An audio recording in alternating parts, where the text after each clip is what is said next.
जानते हो क्या होती? कंवारी अनछुई हुरें, और वो भी एक नहीं दो नहीं 72 हुरें, 72 हुरें।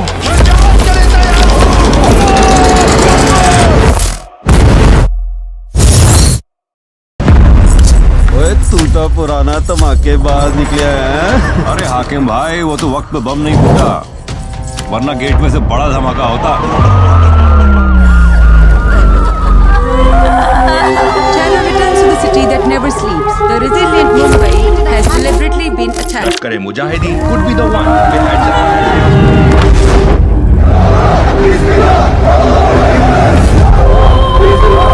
मौलवी साहब ने उन लोगों के जो कपड़े बयान किए हैं, बलवा हो जाना यहाँ तो। इधर तो एक भी दिखाई नहीं दे रही। तो सबर कर, 7 आसमानों से जमीन पर आने में टाइम लगेगा कि नहीं? क्या उनको यही दफनाया गया था? इस पवित्र मिट्टी में दफन होने के लायक ही ये लोग, इन हादसातों का कोई मकबरा बना देगा। इनकी लाशों को समंदर में फेंक दूंगा। ओए सुनो काके, धमाके में 31 काफिर मारे हैं मैंने, वो सब जाया हो जाएगा। ओए ये अजाब है हमारा, कुरान का अजाब, जिस पे हाथ रख के तूने कसम खाई कि तेरी जिंदगी का एक कोई मकसद होएगा जिहाद। ना तुझे अपनी जान अजीज होगी ना किसी और की। मैं तो मौलवी साहब को मिला, इबादतें पूरी की, अपने सारे हुक्म माने, फिर ऐसा क्यों हो रहा है मेरे साथ? हमने अल्लाह की रजा के लिए जान दी है, शहीद हुए हम। तुम वो खुशनसीब हो जिसे अल्लाह ताला ने इस इनाम के लिए चुना है, और तुमने जो नेकी का और जिहाद का रास्ता चुना है, वो रास्ता तुम लोगों को सीधा जन्नत में लेकर जाएगा।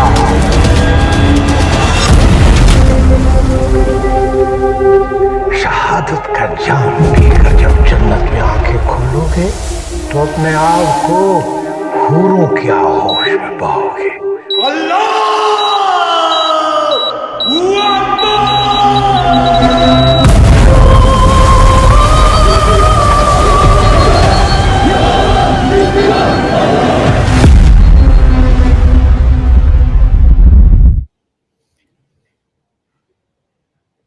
अजीज दोस्तों, अस्सलाम वालेकुम, नमस्ते, सत श्री अकाल, जय जिनेंद्र, गुड आफ्टरनून। अजीज दोस्तों, भारत की सिनेमा ने एक नया रुख इख्तियार कर लिया है और अब लोग सच पे फिल्में देखना पसंद करते हैं, सच सुनना पसंद करते हैं। बहुत हो गया झूठ का, और झूठ पे लोगों ने बहुत ही माल भी बना लिया, लेकिन आज हम देख रहे हैं कि सच पे फिल्में बन रही हैं।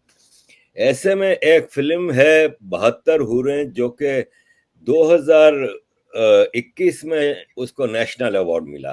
हालांकि अभी तक रिलीज नहीं हुई आम पब्लिक पे, लेकिन एक धमाकेदार फिल्म और टोटल सच के ऊपर और चीज़ों के ऊपर जो आजकल हम भारत में और दुनिया में भी देख रहे हैं कि जिस हिसाब से एक लालच एक 72 हुरों का दिया जा रहा है। हमें भी इतना ज्यादा पता नहीं है इस फिल्म के बारे में, तो संजय पूरन सिंह चौहान जी जो कि फिल्म डायरेक्टर हैं इस फिल्म के, उन्होंने आज अपने वेरी बिजी शेड्यूल, आपको पता है कि जब कोई फिल्म रिलीज होने वाली होती है तो कितना बिजी टाइट शेड्यूल होता है, उसके बावजूद उन्होंने हमें टाइम दिया है। तो संजय जी नमस्कार and thank you for giving us time. Thank you so much sir, आपने अपने प्रोग्राम में इनवाइट किया और आपने समय दिया, आपका बहुत धन्यवाद। संजय भाई, डायरेक्ट सवाल पे आता हूं, क्या है 72 हुरें फिल्म? सर, जैसा नाम से ही जाहिर है, 72 हूर जो है वो फिल्म है जो आतंकवाद के बारे में बात करती है, लेकिन उस मानसिकता के बारे में बात करती है जो 72 हूरों के लालच में फंसा के मैनिपुलेट करके लोगों को लाया जाता है और उनको इस आतंकवाद की अंधेरी और काली दुनिया के अंदर धकेल दिया जाता है। किस तरीके के मैनिपुलेशंस होती है, किस तरीके से उनको बरगलाया जाता है, इस डॉक्ट्रिन के ऊपर ये फिल्म बात करती है। जो जन्नत का तिलिस्म है जिसको बेचा जाता है, ये उसके बारे में बात करती है। संजय भाई, मेरी भी कुछ ऐसी ही रीडिंग थी। मैं 2003 से 2005 फ्रांस में रहता था, एक छोटे से शहर आमिया में। तो वहाँ पे रोज सुबह हमारे पोस्ट बॉक्स में पब्लिसिटीज आती थी। उसमें आपको पता है फ्रांस का कैबरे बहुत मशहूर है, तो कैबरे जी। की पब्लिसिटी आती थी कि दुनिया की सबसे खूबसूरत लड़कियां होंगी, शराब होगी, पूरी रात एंजॉय करेंगे। फिर मैं जन्नत का ये जो नक्शा देखता हूँ तो बड़ी सिमिलरिटी मिलती है। और आप तो इसको इतनी बड़ी स्क्रीन पे लेके आए हैं, तो सर ये बताइए कि आपको बनाने में भी काफी तकलीफ होगी। अभी रिलीज के ऊपर तो मैं बाद में आता हूँ, बनाने में भी काफी तकलीफ हुई होगी। जी सर, ये इस फिल्म के साथ में अक्सर जो हमारा क्रू है, जो प्रोड्यूसर्स हैं, हम लोग बातें करते हैं तो ये बोलते हैं कि शायद ही कोई ऐसी परेशानी हो जो इस फिल्म में ना आई हो इसको बनाने में। आपको मैं एक इंटरेस्टिंग चीज़ बताता हूँ सर, ये आइडिया 2010 के आसपास जो था, इसके ऊपर हमने काम शुरू किया था और फिल्म का पहला प्रिंसिपल फोटोग्राफी का जो दिन था वो 2012 का था, तो तकरीबन आज से 11 साल पहले। उस जमाने में ये तसव्वुर भी करना मुश्किल था कि आप इस तरीके की बात कहना चाहते हैं। ये उस दौर की मैं बात कर रहा हूँ, क्योंकि हम हमेशा से हिंदी फिल्म इंडस्ट्री या Indian film industry in general अगर आप देखेंगे तो सीरियस सब्जेक्ट्स को उठा के कारपेट के नीचे डाल देती है और हर सीरियसनेस को उठा करके जो है वो लीपा पोती करके, वाइट वॉश करके एक अलग तरीके से प्रेजेंट कर देते हैं। मैं आपसे कुछ देर पहले बात भी कर रहा था तो मैं यही बात कह रहा था किसी के साथ में कि कश्मीर 60s 70s में स्क्रीन के ऊपर हमेशा आया, 80s में भी लोग गए, लेकिन सिर्फ डांस सॉन्ग्स ये सब आप शूट करके आ गए, कभी रियल इश्यूज की तरफ आपने ध्यान ही नहीं दिया। आप ऊपर के सरफेस को ही बस बात करते रहे, कभी आप नीचे स्क्रैच करने की कोशिश ही नहीं की। मिजाज भी बदल गया है लोगों का, तो एक फिल्म मेकर्स को भी थोड़ी हिम्मत मिलने लगी है कि हाँ, इस तरीके के सब्जेक्ट्स के ऊपर आप बात कर सकते हैं क्योंकि ऑडियंस सुनने को तैयार है। क्योंकि पहले ये माना जाता था, बिकॉज हिंदी फिल्म इंडस्ट्री बहुत एक छोटे से ग्रुप से कंट्रोल होती है, से मतलब है कि जो ये समझते हैं कि उनको सिनेमा के बारे में सब कुछ पता है। लोगों को क्या है, 5 बजे 6 बजे स्टूडियो के दरवाजे बंद होते हैं तो उनका संपर्क भी आउटर वर्ल्ड से कट जाता है, बिकॉज वो अब उनका भी उतनी ही इंफॉर्मेशन रहती है जितने डे टाइम के अंदर वो अपने स्टूडियो के अपने रूम के अंदर बैठ के डिसाइड करते हैं। उनको ये लगता है कि वो फिल्म इंडस्ट्री के बारे में, ऑडियंस के बारे में सब कुछ जानते हैं, लेकिन ऑडियंस का अभी मिजाज बदलने लगा है। ये हाल ही में ये जो फिल्में आई हैं उनको जिस तरीके से ओपन हार्टेडली, होल हार्टेडली सारी ऑडियंस ने एक्सेप्ट किया और उनकी जो सुपर सक्सेस रही, उससे नए फिल्म मेकर्स को और तमाम फिल्म मेकर्स को ये हौसला मिलने लगा कि आप बिना लाग लपेट के सीधी बात भी कह सकते हैं। आपको मतलब एंटरटेनमेंट के जो एस्पेक्ट समझी जाती हैं कि ये चीजें, एलिमेंट्स, इंग्रेडिएंट्स होने चाहिए, वो नहीं भी हो, अगर आप ऑनेस्टी से, सही इंटेंट से सही बात कह रहे हैं तो आपके लिए ऑडियंस तैयार है देखने के लिए। ये हाल के वर्षों में हुई है। तो coming back to the point जहां से मैंने बात को शुरू किया था कि मैंने ये जब फिल्म 2012 में स्टार्ट की थी तो अपने हिस्से की बड़ी परेशानियां आई।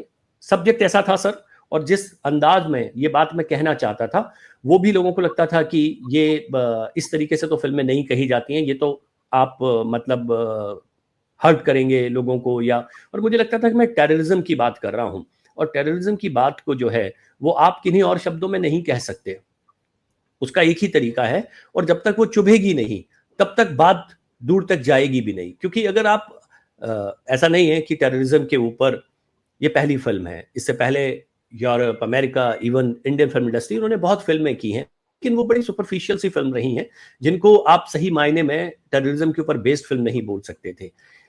इसमें जो नरेशन का स्टाइल है, जो जिस तरीके से इस फिल्म को कहा गया है, ये एक बहुत अलग अंदाज में इस फिल्म को कहने की कोशिश की है। बाज दफा फिल्म या तो उन लोगों के जो विक्टिम रहे हैं उनके पॉइंट ऑफ व्यू से रही है, या वो लोग जो इन्वेस्टिगेट करते हैं उनके नजरिए से। ये पहली बार वो लोग जो इस तरह की चीजों को अंजाम देते हैं उनके नजरिए से इस फिल्म को कहने की कोशिश की है। और जो बहुत एक इंटरेस्टिंग पॉइंट है कि क्या मोटिवेशन है, किस वजह से ये आदमी ऐसा कर रहे हैं, क्यों ये कन्विंस्ड हैं इतनी जहरीली डॉक्ट्रिन से, और ये इस चीज को अंजाम देने पर, जिसके लिए अपनी जान देने पर आमादा हैं, फिदायीन बने हुए घूम रहे हैं, और उस चीज को उजागर करते हुए, तो ये इसी अंदाज में कही जा सकती थी ये बात। तो उस दौर में तो ऐसा सोचना भी मुश्किल था और उसका खामियाजा हमें भुगतना भी पड़ा।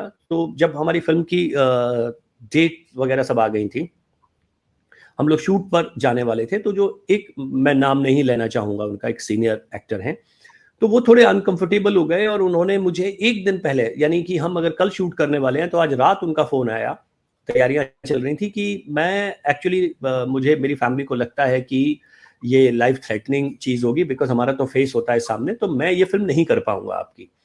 तब तक मेरा फिल्म सिटी के अंदर सेट खड़ा हुआ है, हमारा एवरीडे कॉस्ट जो है वो बढ़ती चली जा रही है। हम 6-5 महीने प्री प्रोडक्शन कर चुके हैं, कंस्ट्रक्शन हो चुकी हैं, तैयारी है। और आप इमेजिन करिए कि आपके पास में, और ये कोई बहुत बड़े बजट की फिल्म नहीं है, छोटे बजट की फिल्म है, तो आपके पास में एक्टर नहीं है जिसके साथ में आप शूट करेंगे। बहरहाल हमने डिसाइड किया कि अब सेट को तोड़ना जो है वो ज्यादा कॉस्टली होगा, तो हमको उसको रखना ही पड़ेगा, और हम एक्टर ढूंढने निकले। हमें एक लंबा वक्त लग गया दूसरा रिप्लेसमेंट लेके आने में। अब जब हम वो रिप्लेसमेंट लेके आए तो पता चला कि ये एज ग्रुप के अंदर अब वो ये उस तरीके से नहीं बैठता है, तो आपको दूसरे एक्टर को भी बदलना पड़ेगा। तो जब हम उन्हें पवन जी के पास में, पवन जी ने वो रोल किया, तो पवन जी के पास में गए, तो उन्होंने पहले 3-4 सेकंड में डिसाइड कर लिया था कि वो ये फिल्म को करेंगे। मगर अब प्रॉब्लम ये थी कि वो उनका समय उन्होंने किसी और फिल्म के लिए दिया हुआ था, तो वो 3-4 महीने से पहले वो खाली नहीं होने वाले थे। फिर मेरी जिद ये थी कि मैं वर्कशॉप करवाऊंगा, तैयारी करवाऊंगा, बोलने का तरीका, लहजा, बातचीत, बॉडी लैंग्वेज, ये सब चीज़ों पर काम होगा। तो ये वर्कशॉप्स होंगी आपकी, तो इसमें भी वक्त लगने वाला है, और वो उसके लिए मेरे को किसी को बाहर से बुलाना है जो इन सब चीज़ों को, जिसको मैं चाहता था कि जिस तरीके से ये ऑथेंटिकली मैं चाहता था कि मॉडल हो उनके ऊपर, तो उस सब के लिए तो 5-6 महीने, हम 6 महीने ऑलरेडी निकल चुके हैं, 6-7 महीने से सेट खड़ा है। अब जब एक्टर मिला है तो फिर 5-6 महीने वो बिजी है। साल भर हमारा इस तरीके से ये चीजें चलती रहीं, और फिर फाइनली वो एक्टर आया, उनका दूसरा भी रिप्लेसमेंट किया, फिर शूट स्टार्ट किया। फिर पता लगा कि नहीं, वो जो साथ में जो दूसरा एक्टर है वो उतना वर्क नहीं कर रहा है, तो एक आधा दिन शूट करके, कुछ घंटे शूट करके फिर शूट रुका रहा। फिर हम दूसरा रिप्लेसमेंट ढूंढने निकले। फिर आमिर बशीर से बात हुई। आमिर बशीर के साथ में मैं पहले भी अपनी पहली फिल्म में काम करना चाहता था, लेकिन हम किसी वजह से कर नहीं पाए थे। तो जब इनसे बात हुई तो उन्होंने सब्जेक्ट के लिए तो हाँ बोल दिया, उनको चीज़ें अच्छी लगी, लेकिन वो प्ले कर रहे थे, लखनऊ में उनका कुछ प्ले चल रहा था। उन्होंने बोला कि मेरा जब तक ये कमिटमेंट मेरी पूरी नहीं हो जाती, मैं नहीं आ पाऊंगा। अगेन फिर उनकी वर्कशॉप करवानी थी, उनका वेट करना था। तो हम इस तरीके से, तो आप सोचिए कि जो कॉस्ट एक्चुअली कितनी बढ़ गई, एक फिल्म के ऊपर कितना बर्डन आ गया इस चीज का, और कितना समय जो है वो निकल गया। फिर मैं एक फेमस पाकिस्तानी एक्टर है राशिद नाज, उनके साथ में शूट कर रहा था। तो लोकल पॉलिटिकल पार्टीज जो है वो आ गई कि आप इनके साथ में नहीं कर सकते। वो बड़े इशू हुए उनकी सेफ्टी और उन चीज़ों को लेके।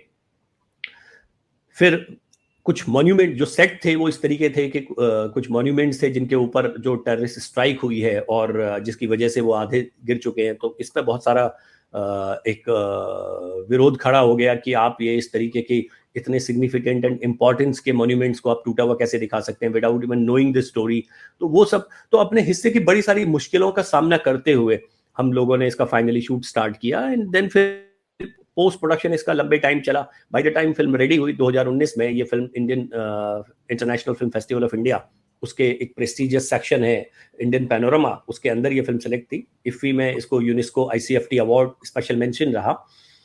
लेकिन उसके बाद फिर कोविड आ गया और ये फिल्म तैयार थी। हमारा प्लान था इसको 2019 में ही करने का, लेकिन फिर कोविड आ गया इसमें और ये सब चीज़ें चलती रहीं। फिर अनएक्सपेक्टेड डिले होता चला गया एंड फिर इसके बाद में फिल्म को हालांकि नेशनल अवार्ड भी मिला।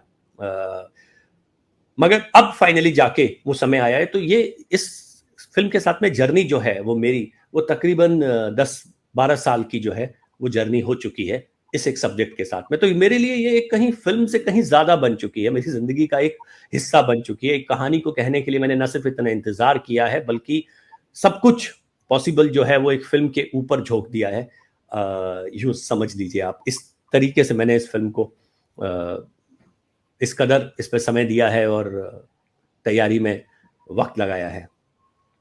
संजय जी, बड़ी एक संघर्ष रहा आपका ये इतना लंबा, और जाहिर है फिर इसका रिजल्ट भी हम उम्मीद करते हैं कि अच्छा आएगा, क्योंकि असल मकसद आपका यही है कि लोगों तक सच पहुंचाया जाए। और जो हकीकत है, ख़ास तौर पर टेररिज्म एक बहुत बड़ी बीमारी है, पूरी दुनिया में ये बीमारी फैली हुई है और उसके रूट कॉज को आप एड्रेस कर रहे हैं, तो दैट्स ए ग्रेट थिंग। हमें एक चीज़ पता करनी थी कि एक तो इसकी रिलीज डेट के बारे में बताइए, दूसरा ये बताइए कि आपको इनफ स्क्रीन्स मिल गई हैं, जैसे कि और ख़ास तौर पे ओवरसीज़ में, जैसे हम लंदन में हैं तो अभी रिसेंट में एक फिल्म आई थी केरला स्टोरीज, तो उसका अचानक एन मौके पे लंदन में सेंसर बोर्ड ने कैंसिल कर दिया कि नहीं आप रिलीज नहीं कर सकते। वो फिर 2 हफ्ते लगे और इसके बाद जाके रिलीज हुई। तो आपको स्क्रीन इंडिया में और ओवरसीज में सही मिल गई हैं? और रिलीज के बताइएगा सर। ये रिलीज होने वाली है 7 जुलाई को। अब कुछ ही दिन बचे हैं 7 जुलाई के आने में, और बेसब्री से लोगों का इंतजार है रिएक्शन का कि वो इस फिल्म को किस तरीके से रिएक्ट करते हैं, इसके ऊपर कितना प्यार मिलता है, ये अभी देखने वाली बात है। यहाँ पर हम इस फिल्म को केरला स्टोरी को जिन लोगों ने डिस्ट्रीब्यूट किया था वही टीम जो है इसके ऊपर काम कर रही है। इनफैक्ट विपुल सर जो प्रोड्यूसर है केरला स्टोरी के, उन्होंने आगे से बढ़ के कहा कि भाई इस तरीके की चीज़ें जो हैं वो आनी चाहिए, और उन्होंने अपनी पूरा एक्सपीरियंस जो है वो शेयर किया कि आप इस तरीके से जाइए, ये हमारे प्लानिंग थी, हमने इस तरीके से ये जो चीज़ें की, तो हम एग्जैक्टली उसी मॉडल को फॉलो कर रहे हैं। ओवरसीज अभी जब मैं आपसे बात कर रहा हूं, अभी तक फिलहाल हमारी ओवरसीज डील अभी लॉक नहीं हुई है, और 1-2 इंटरेस्टेड लोगों के साथ में बातचीत चल रही है, जो आई एम श्योर कि मेरे को लगता है कि 2-3 आने वाले दिनों के अंदर प्रोड्यूसर्स जो है वो ये कॉल ले लेंगे। लेकिन अभी सिर्फ इंडिया लॉक जो है डेट जो है रिलीज डेट वो लॉक हुई है। 7 को ही हम ओवरसीज भी करेंगे, मगर अभी भी वो ओवरसीज पार्टनर्स और डिस्ट्रीब्यूटर्स कौन होंगे, कंपनीज क्या होंगी, ये सब कॉल अभी प्रोड्यूसर्स ले रहे हैं, जो 2-3 दिन के अंदर मुझे लगता है कि फाइनलाइज हो जाएगा। 7 जुलाई लंदन के लिए एक बहुत भयानक दिन है। टेररिज्म के हवाले से 4 जगह पे एक साथ अटैक किया गया था, आज से तकरीबन 20 साल पहले। 9/11 के बाद मैं मैड्रिड में हुआ था, फिर लंदन में हुआ था। बसों में लोग टेररिस्ट बैकपैक लेके चढ़े थे, बैकपैक छोड़ के उतर गए, धमाके हुए, मेट्रो में धमाका हुआ, और जो बदकिस्मती से पकड़े गए, क्योंकि वो टेररिस्ट सुसाइड बॉम्बर नहीं थे, उन्होंने अपना बॉम्ब छोड़ के चले गए थे, तो बाद में वो सीसीटीवी वगैरह से पकड़े गए, सारे के सारे पाकिस्तानी। तो आपने शायद कोइंसिडेंस है कि 7/7 को रिलीज कर रहे हैं, वरना हमारे लिए 7/7 लंदन वालों के लिए बड़ा भयानक दिन है कि ये, तो होपफुली हम भी सिनेमा में जाके ये फिल्म देखने के काबिल होंगे 7 जुलाई को। अदरवाइज जैसे केरला टाइम्स की जो केरला स्टोरीज की जो रिलीज थी थोड़ी डिले हुई थी, लेकिन बहरहाल हमें मौका मिल गया था। संजय सर, ये बताइए कि इसमें जनरली आपने जो टेररिज्म के रूट कोज को एड्रेस किया है, तो आपकी या आपके जो क्रू है, स्टाफ है, आपका जो कास्ट है, इन सबको भी खतरा तो होगा कि नहीं? सर देखिए, इसका पहला टीजर पोस्टर 4 जून को जो है वो जब अनवेल हुआ था, जो टीजर, मैं उसे टीजर तो नहीं बोलूंगा, वो एक डिजिटल पोस्टर था। उसके बाद से ही जो है वो प्रोड्यूसर्स और बाकी सारे लोगों को जो है वो हेट मैसेजेस या आप वो प्यार भरी चिट्ठी जो है वो आनी शुरू हो गई है, और हमारा विरोध करने में, इस फिल्म का विरोध करने में लोग ये भूल गए हैं कि वो टेररिज्म को जस्टिफाई करने पर आमादा हो गए हैं। बात टेररिज्म की हो रही है। उसके अंदर जो वो डिजिटल पोस्टर था उसमें कुछ टेररिस्ट जो वर्ल्ड ग्लोबल पोस्टर बॉयज हैं टेररिज्म की दुनिया के, उनके चेहरे हैं। आप उन बातों को ही जस्टिफाई करने पर आ रहे हैं, क्योंकि सिर्फ आपको टारगेट करने के लिए, ये क्योंकि आप किसी भी तरीके से फिल्म मेकर्स की नीयत पर सवाल खड़े करना चाहते हैं कि आप इसलिए बना रहे हैं उससे। मगर क्या कोई इस बात को डिनाई कर सकता है कि आज दुनिया क्या फेस कर रही है टेररिज्म के नाम पर?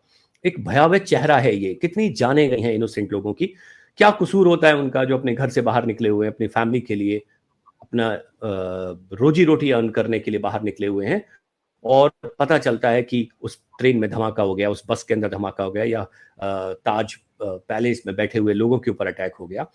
तो ये जो चीजें हैं, इतनी दर्दनाक कहानियां हैं, इसको किसी भी सूरत में इंसानियत के नाम पर आप कभी जस्टिफाई नहीं कर सकते। ये बात सबको समझने की जरूरत है कि टेररिज्म जो है वो एक बहुत बड़ी प्रॉब्लम है, और उसको हर फॉर्म में एड्रेस करने की जरूरत है, जागरूकता लाने की जरूरत है, क्योंकि वो कहीं बाहर से नहीं आते, समाज के बीच में से ही लोग निकल कर आ रहे हैं जो टेररिज्म का रास्ता अख्तियार कर रहे हैं, वजह कोई भी हो। और इस चीज को समझ के उन चीजों को रोकना चाहिए, ये जागरूकता लाने की जरूरत है। इसके ऊपर बात नहीं करके इस वजह से कि ये सर्टेन लोगों को अपसेट कर देगा या कोई इसको अलग तरीके से लेगा, मुझे लगता है कि इन सब बातों से ऊपर उठकर इन चीजों को बात करने की जरूरत है, समझने की जरूरत है कि ऐसा क्यों हो रहा है, उसमें जागरूकता आएगी तो इस तरह की चीजें रुकेंगी दोनों ही तरफ से। ये सिर्फ इन्वेस्टिगेटिव एजेंसीज का ही काम नहीं है कि उन घटनाओं को रोकें, बल्कि समाज को भी, एक जागरूक समाज को, एक जिंदा समाज को ये बात याद रखनी चाहिए कि हमारे बीच में से ही निकल के लोग जा रहे हैं, और जहां तक हो सकता है हमें अपनी जिम्मेदारी निभा के इस तरीके की चीजों के प्रति सजगता रखने की जरूरत है। उनको नजरअंदाज करके अंडर द कारपेट डाल के कि ये कोई प्रॉब्लम ही नहीं है, ये सॉल्यूशन नहीं हो सकता इसका। तो इस तरीके की चीजों का विरोध करने की बजाय समझदारी से बैठ के सोचना चाहिए कि आखिर ये बात क्या कहने की कोशिश कर रहे हैं। आप उस बात से एग्री करें, डिसएग्री करें, वो एक बिल्कुल अलग बात है, मगर आप देखें, उस पर चर्चा करें, और भले ही आप उसे नापसंद करें, मगर आप अपना नजरिया उसके बाद में दें, उसे जस्टिफाई ना करें। किसी भी फॉर्म में टेररिज्म को जस्टिफाई नहीं किया जा सकता। हर जगह आप किसी भी इनोसेंट की जिंदगी लेते हैं, ये गलत है, ये हर मजहब के अंदर गलत है, इसको नहीं करना चाहिए। इस चीज को बढ़ावा देना, वो किसी भी वजह से आप लालच देके आप अपने गोल्स को अचीव करने के लिए आप लोगों को बलगला कर उसका इस्तेमाल कर रहे हैं, इस बात की निंदा होनी चाहिए और इसके ऊपर एक्चुअली बात होनी चाहिए।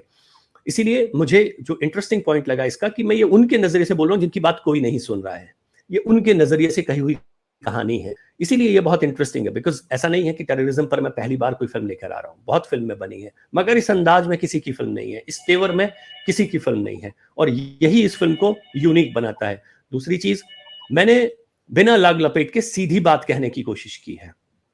मैंने उसको जस्ट कोई वाइट वॉश करने की कोशिश नहीं की, मैंने ऐसे शब्दों का चयन से बचने की कोशिश की है जिससे मैं जानता हूं कि मैं उन लोगों के सामने ये बात रखने की कोशिश कर रहा हूं जो उसको बहुत सिरे तक डिनाई करेंगे, तो इसलिए मैं उसको उसी भाषा में बोल रहा हूं जिससे स्ट्रांगली मेरा मैसेज जो है वो कन्वे हो जाए। And it's more than the word, it's a visual treat. ये फिल्म जो है वो एक, जो इसके ट्रेलर से ही पता चल जाएगा कि ये किस तरीके से इस विजुअल नैरेटिव को क्रिएट किया गया है, एक बहुत सही अंदाज में अपनी बात को सामने रखने के लिए कहा गया है। देखिए, मेरे पास में चॉइस थी कि मैं एक कमर्शियल फिल्म बना के अपने करियर को फर्दर करूं, या फिर मैं वो बात जिसमें मैं बिलीव करता हूं उसको सामने लेके आऊं। जब इस तरीके का सब्जेक्ट कोई भी फिल्म मेकर चुनता है, सिंसियर एफर्ट्स की जरूरत होती है, सिंसियरिटी के साथ में उस फिल्म को बनाने की जरूरत होती है, बिकॉज आप बाकी फिल्मों के जैसे इसको नहीं बना सकते, क्योंकि ये जिम्मेदारीपूर्ण सब्जेक्ट्स हैं, तो इनको सही जस्टिफाई करना बहुत जरूरी होता है, और उसी अंदाज में इनको कहना वो भी बेहद जरूरी होता है। मैंने अपनी तरफ से भरपूर कोशिश की है, अब मैं उम्मीद करता हूं कि मैं इस कोशिश में कामयाब रहा हूं, लेकिन ये मुझे 7 तारीख के बाद पता चलेगा। संजय भाई, आपने बिल्कुल सही बात की, क्योंकि होता यह है कि हर चीज को इस्लामोफोबिया का नाम दे दिया जाता है। ये कहते हैं कि सारे मुसलमान टेररिस्ट नहीं है, तो किसी ने खूबसूरत जवाब दिया कि सारे मुसलमान बिल्कुल टेररिस्ट नहीं है, लेकिन बदकिस्मती से सारे टेररिस्ट मुसलमान हैं। तो ये एक हकीकत है, और फिर जब इस सच को आप एड्रेस करते हैं, पब्लिक करते हैं, खुल के बात करते हैं, तो आपके ऊपर इस्लामोफोबिया का ना स्टैंप लग जाता है। और अब तो यूनाइटेड नेशंस के लेवल पे इस्लामोफोबिया का रिकॉग्नाइज कर दिया गया है, जबकि मैं यूनाइटेड नेशंस में तकरीबन 33 साल से काम कर रहा हूँ। मैं समझता हूँ ये रिजोल्यूशन रिलीजियोफोबिया पे होना चाहिए, कि किसी भी रिलीजन का आप वो नहीं करें। लेकिन बहरहाल एक सवाल जहन में उठता है कि हम तो आउटसाइडर हैं, बॉलीवुड या इंडियन फिल्म इंडस्ट्री से हमारा तो कोई ताल्लुक नहीं है, लेकिन हम स्टोरीज सुनते हैं कि बॉलीवुड में भी एक नेक्सस है जिसने पूरी बॉलीवुड को भी हाईजैक किया हुआ है। तो आपको विद इन इंडस्ट्री भी काफी रेजिस्टेंस मिली है, या आपको अनवेलकमिंग या कुछ ऐसा नजर आया? सर, इस फिल्म को मैं ऑनेस्टली मैं बहुत सारे प्रोजेक्ट्स के ऊपर अलग अलग चीज़ों पर काम कर रहा हूँ, लेकिन जो सीजन प्रोडक्शन हाउसेज हैं उनके साथ में मैं काम कर रहा हूँ। तो जब ये हर जगह पर इस फिल्म की बात हो रही है, लेकिन इंडस्ट्री के अंदर एक्चुअली किसी ने मुझसे इसके बारे में बात नहीं की, बिकॉज वो उनके अपने रीजंस हैं, और मैं समझता हूँ कि मतलब मैं इसके लिए उनको दोष नहीं दूंगा। ये हमेशा से बॉलीवुड का एक एटीट्यूड रहा है। वो अपनी पसंद से चीज़ों को बताते हैं। वो उनका खुद का मानना है कि ये सब्जेक्ट जो है लोगों को पसंद आएगा, बिना किसी तर्क के उनको लगता है कि ये चीज़ें जो हैं वो नापसंद होंगी। उनके लिए भी केस स्टडी है कश्मीर फाइल और केरला स्टोरी जैसी फिल्मों की सक्सेस कि लोग बदल रहे हैं, और जिसको ऑडियंस समझ के जो अपने प्लेटर में रख के भेजते हैं, शायद उससे परे भी ऑडियंस है और भी लोग हैं जो ये जानना चाहते हैं कि जो सच है आप वो क्यों नहीं लेके आते। ब्रूटल ऑनेस्टी के साथ में प्रेजेंट किया हुआ सच हमेशा जो है उसकी ऑडियंस उसको मिल जाती है, अगर आपका इंटेंट सही है तो। इंडस्ट्री से मुझे लगता है कि सर अभी और वक्त लगेगा उनको ये एक्सेप्ट करने में कि सिनेमा की यही फॉर्म जो है वो भी, ये फॉर्म जो है वो भी लोगों को पसंद आती है, जिसके अंदर आप ऑनेस्टी के साथ में अपनी चीज़ों को रखते हैं। आप उसको हर चीज़ को मजाक और गैर संजीदा तरीके से ही पेश करेंगे तभी लोग उसको पसंद करेंगे, ऐसा नहीं है। लोग जाग चुके हैं, ऑडियंस चाहती है कि आप सही तरीके से बिना उसको में लीपापोती किए या उसको वाइट वॉश किए प्रेजेंट करें, तो लोग आपको ऑडियंस मिल जाती है। अभी ये बॉलीवुड को समझने का समय आ गया है। कुछ दिनों में सोचने लग जाएंगे इस चीज़ के बारे में। जैसा बाकी फिल्मों को किसी ने बहुत ज़्यादा एक्सेप्ट नहीं किया इंटरनली बॉलीवुड के अंदर, इसको भी नहीं किया। वो मुझे जानते हैं, मिलते हैं पर्सनल लेवल पे, हम दोस्त हैं, लेकिन as far as the film is concern, मुझे किसी के फ़ोन आए हों या किसी ने इस बात के लिए, रिलीज़ के लिए मुबारकबाद दी हो, इस तरीके का कुछ नहीं हुआ। वो स्वाभाविक है। विशाल जी, जब ताशकंद फाइल्स रिलीज करने के लिए लंदन आए थे विवेक अग्निहोत्री जी और पल्लवी जी, तो मुझे भी उन्होंने दावत दी थी, तो मैं उनसे मिला था। तो मैंने कहा आगे क्या प्रोग्राम है, तो उन्होंने कहा एक मैं बना रहा हूँ कश्मीर फाइल्स के नाम से फिल्म, एक दिल्ली फाइल्स के लिए भी तैयारी है, और फिर हम देख रहे हैं कि अब उनकी वैक्सीन के ऊपर भी एक फिल्म आ रही है। तो 3-4 प्रोजेक्ट हर एक क्रिएटिव डायरेक्टर के जहन में होते हैं फ्यूचर के लिए। तो 72 हो रहे हैं तो कामयाब होगी, ये तो नवश्ताए दीवार है, राइटिंग ऑन द वॉल है कि ये कामयाब होगी, क्योंकि अब लोग सच सुनने के लिए बेताब हैं। अब लोग जानना चाहते हैं। आपने कहा इतनी सारी फिल्में टेररिज्म पे बनी है, वो मसाला फिल्में हैं, वो पैसा बनाने के लिए या कामयाबी हासिल करने के लिए थी। रूट कोज की तरफ कोई नहीं जाता। आपने पकड़ा है रूट कोज के, टेररिज्म का रूट कोज क्या है। तो आगे भी आप जाहिर है क्रिएटिव डायरेक्टर हैं, आपने लाहौर फिल्म बनाई थी, वो भी एक अवार्ड याफ्ता फिल्म थी। तो आगे भी कोई आपके जहन में आइडियाज हैं इसके बाद, या अभी खाली आपने कहा कि इसी को कंसंट्रेट करके इसके बाद सोचूंगा?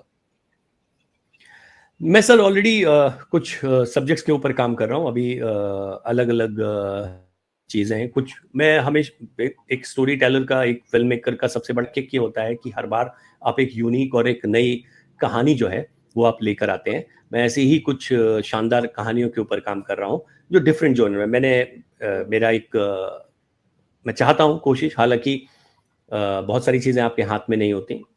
मैं चाहता हूँ कि मैं अलग अलग तरीके का सिनेमा बनाऊँ, अलग अलग अंदाज की कहानियाँ कहूँ, और बस एक ही चीज़ जो मैं चाहता हूँ कि मैं उनको ईमानदारी से कहूँ। मैं जिस भी सब्जेक्ट को चुनूँ उसको पूरी ऑनेस्टी से कहूँ, जिस अंदाज में उसको कहना चाहिए वैसे कहूँ, और मैं कह पाऊँ इतना सामर्थ्य मुझे मिले, बस यही चीज़ें हैं। हाँ, as far as the subject is concern, मैं अलग अलग चीज़ों को अटेम्प्ट करना चाहता हूँ, बिकॉज हमारे आसपास बहुत इंटरेस्टिंग घटना चक्र जो है वो चलता रहता है, और उसमें से बहुत सारी चीज़ें जो है, कुछ हिस्से आपके साथ में हमेशा के लिए रुक जाती हैं कहानी, और आप उनको फिल्म के तौर पर लेके चले आते हैं। तो टेररिज्म पर इसके बाद तो मैं कुछ और नहीं करूँगा, क्योंकि मैं जिस चीज़ को देख चुका हूँ, ये एक अंदाज है, आप उसका एक्सपीरियंस लेते हैं उसके दौरान करते हुए, बिकॉज काफ़ी डिस्टर्बिंग एक्सपीरियंस था ये। जैसे कुछ एक लोगों ने जो फेस्टिवल के दौरान फिल्म देखी, उनका मानना था कि डिस्टर्बिंग है फिल्म। मैं चाहता भी वही था। एक्चुअली मैं इसको अच्छा ही कॉम्प्लीमेंट के तौर पर ही लेता हूँ, क्योंकि अगर आप कोई आता है आपकी फिल्म देखने के लिए, और जब आपने वादा किया हुआ है और वो फिल्म वो रियलिटी दिखा के अगर आपको डिस्टर्ब ना करे, तो आप कहीं पर अपने मकसद में फेल हो जाते हैं। तो कोशिश मेरी वही होगी, इसी ऑनेस्टी से मैं बाकी चीज़ें कहता रहूँ, क्योंकि ये सब्जेक्ट बहुत टैक्सिंग रहा है, एक लंबा वक्त मैंने इसके साथ में गुजारा है। तो इसकी रिलीज़ के बाद में मुझे लगता है कि ये चैप्टर जो है इसका क्लोजर हो जाएगा, and then I will move on to the next. और वो इन 2-3 जो कहानियां हैं उनके अंदर से मैं डिसाइड करूंगा। मल्टीपल फैक्टर्स होते हैं एक फिल्म को फाइनल करने के अंदर, तो वो सारे पैरामीटर्स पूरे होने पर वो होगा। तो जब आपसे नेक्स्ट टाइम बात होगी तो मैं डेफिनेटली आपको कॉन्क्रीट में बता पाऊंगा कि मैं नेक्स्ट क्या करने वाला हूँ। संजय जी, दो सवाल बचते हैं मेरे पास। पहला ये कि मैं जैसे एक छोटे मोटे लेवल पे एक अवेयरनेस फैलाने का काम कर रहा हूँ, सच बोलने का। तो अक्सर मुझसे लोग सवाल करते हैं कि फैमिली का सपोर्ट है कि फैमिली की तरफ से आपको मुखालफत है। तो इमीडिएट फैमिली, मेरी बीवी, मेरे बच्चे मेरे साथ हैं, और उनकी सपोर्ट ना होती तो आप समझ सकते हैं मैं आगे बढ़ ही नहीं सकता। उनकी फुल सपोर्ट है। भाई बहन जो पाकिस्तान में रहते हैं उन्होंने तो ताल्लुकात खत्म कर दिए हैं, काफिर है, गद्दार है, जो है वगैरह। सच बोलने पे आपको पता ही है क्या होता है। आपको भी फैमिली में सपोर्ट आया कि रेजिस्टेंस आई कि यार क्यों ऐसे टॉपिक उठा रहे हो, क्यों सबको खतरे में डाल रहे हो? क्या रहा आपका एक्सपीरियंस? सर मैं एक ऐसे परिवार से था जिसका सिनेमा से कुछ कोई रिश्ता नहीं था। हम सिर्फ इतने ही फिल्मी थे कि जितना फिल्में देखने वाले होते हैं, उससे ज़्यादा ताल्लुक मेरा नहीं रहा। तो मैं उनको मेरी वाइफ को ये बात मालूम नहीं थी कि मैं किस तरीके के सब्जेक्ट पे काम कर रहा हूँ। ये तो जब ये चीज़ें उठने लगी तो उनको लगा कि अच्छा ये सब्जेक्ट है या इस तरीके का, क्योंकि ये मेरा पैशन है और मैं बहुत ज़्यादा डिस्कस भी नहीं करता था। फिल्म है क्या है ये कभी किसी ने पूछा नहीं। ये उनको अब ऑफ लेट जो है वो पता लगा कि ये इस तरीके की चीज़ों पर है। और जो आपके तेवर हैं वो ऐसा नहीं है कि आप किसी एक विशेष क्षेत्र में आते हैं तो वहीं होता है। अगर आप कलाकार हैं और आप जिस भी फील्ड में हैं और आपकी जो विचारधारा है, आप जैसा सोचते हैं, वो पैटर्न आपके काम में आ ही जाता है। तो किसी को ऐसा, जो मुझे जानते हैं उनके लिए ताज्जुब की बात नहीं है कि मैं ये क्या कह रहा हूँ, क्योंकि वो जानते हैं कि मैं जो बात कहता हूँ उसको पूरे लगन से कहता हूँ, पूरी ईमानदारी से कहता हूँ, और मैं जो बिलीव करता हूँ मैं वो बात कहता हूँ। तो नोइंग मी, उनको पता है कि सीधी तो नहीं, मतलब इस कुछ ना कुछ तो वजह होगी जिसकी वजह से इसको ये कहना चाहता है, और इसको समझाने से तो कुछ होने वाला है नहीं। तो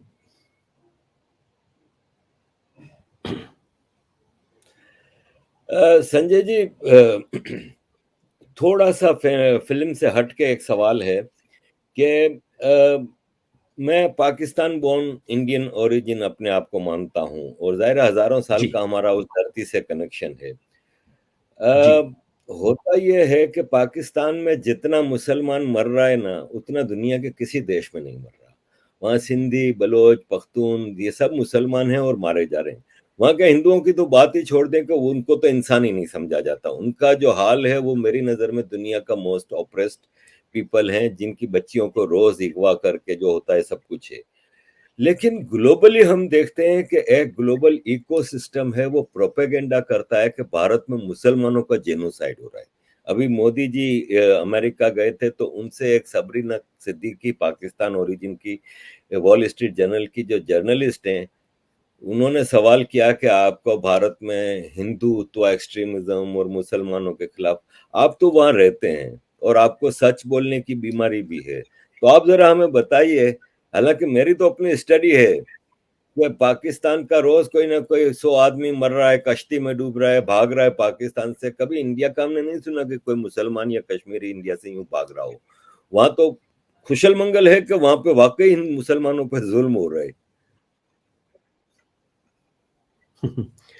सर मैं एक छोटी सी एग्जांपल देता हूं आपको। मेरी फिल्म के अंदर ही देखिए आप कितने मुस्लिम्स हैं। ये एक नैरेटिव है and it's a political thing कि अपने अपने एजेंडा को सूट करने के लिए कही हुई बातें, सिंस क्योंकि I am a political person, मेरा राजनीति से या किसी पॉलिटिकल पार्टी से कोई लेना देना नहीं है। मैं एक भारतवासी हूँ। अपने देश के अंदर क्या हो रहा है वो चीज़ें आपको प्रभाव डालती हैं। आप अपने समाज के आसपास जो देखते हैं मैं उसके बेसिस पर अपनी बात को कहने की कोशिश करूँगा। इक्का दुक्का घटनाएं जो है वो दुनिया के अंदर हर जगह होती हैं इस तरीके की। अगर ये 140 करोड़ से ज़्यादा का मुल्क है, ये एक बहुत बड़ा नंबर है। कोई दुखद घटना होती है उसको रंग कुछ और दे दिया जाता है क्योंकि वो शायद किसी एक पर्टिकुलर ग्रुप के एजेंडा को सूट करता है।